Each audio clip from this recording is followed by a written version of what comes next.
Which is fantastic, right? But look.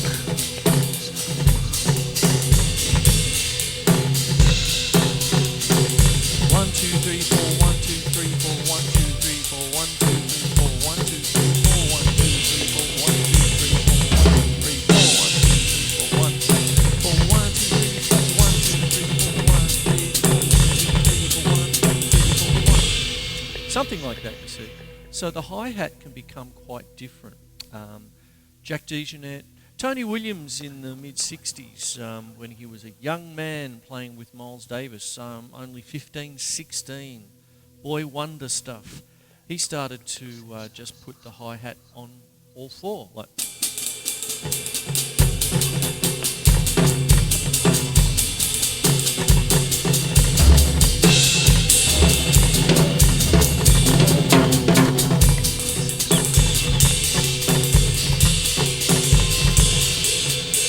And this kind of four-way coordination can become quite interesting. I might give Whisper a rest for a little bit. I'll bring Whisper back in a little bit, if it will let me. There we go. And I might even take out my African kit patches. Oh, come on. Where are you there? Oh, hello. There you go. You're off. Now, what goes on is that normally with a rock beat. Okay, let's just talk about rock beat. Here we go.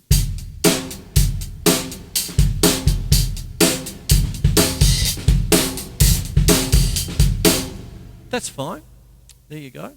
But what happens sometimes is that you can put in nuances with your hi-hat. Now, we all know about open hi-hat and all that sort of stuff. That's not really what I'm talking about. It's something that actually came up in an old Joel Rothman book in the 1970s. How many of you guys and gals out there know about Joel Rothman, who seemed to just pump out book after book after book during the 60s and 70s, more through the 70s. It seemed to have just oodles.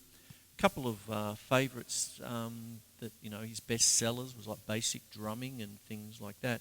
but he had heaps of books that were about 20 pages long and stuff like that. Anyway, one of them was Four Way Co-ordination, and it really just had, it was based on a jazz thing, but if I am talking rock, so if I'm just going to do a rock beat style thing with a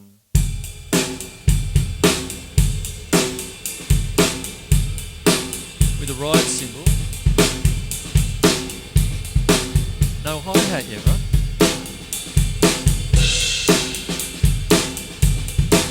Here we go.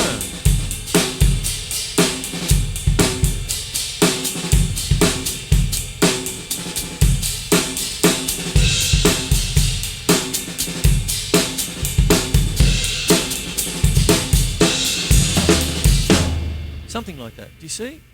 It takes on a life of its own. You see? Now,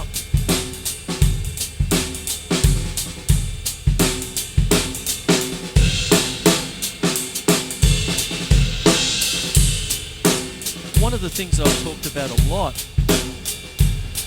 is putting the hi-hat on in different places, like on the ands when you're doing things like that. It really gives a upbeat feel to the whatever beat you might be playing, if that's the kind of thing that you want.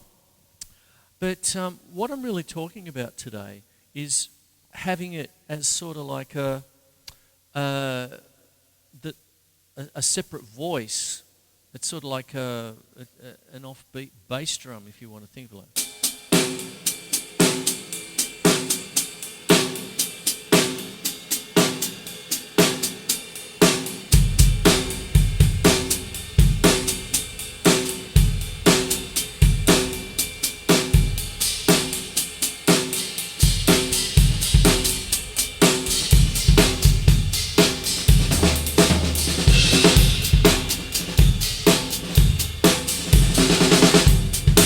Stuff like that. Now, that's really what I'm starting to talk about with tonight's episode, is a little bit of a four-way coordination. But just like Jim Chapin says in his famous book, Advanced Techniques for the Modern Drummer, sort of a bit of a jazz Bible there, he calls it coordinated independence. So it's not just independent as it's doing its own thing, it is joined, you see. So more of this after the break, hey? Okay, see you soon.